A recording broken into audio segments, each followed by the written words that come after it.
Welcome to ClearTask. Today I will show you how to seamlessly merge text and images in PowerPoint in just a few minutes. Let's dive right in. Open a blank slide in PowerPoint. Go to the Insert tab, select Shapes, and choose Text Box. Click and drag to create your text box, then type your desired word or phrase.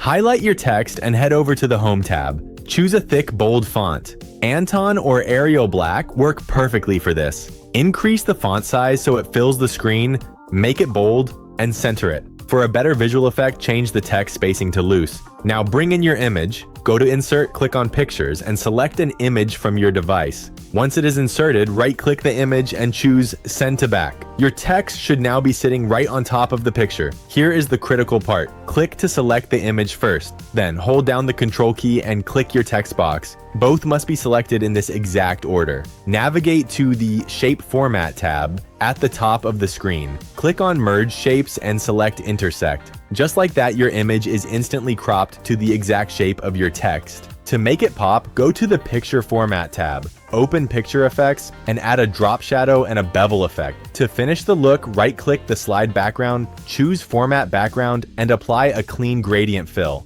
This will make your custom text stand out even more. That is all there is to it. If you found this quick guide helpful, make sure to like the video and subscribe to ClearTask for more tutorials.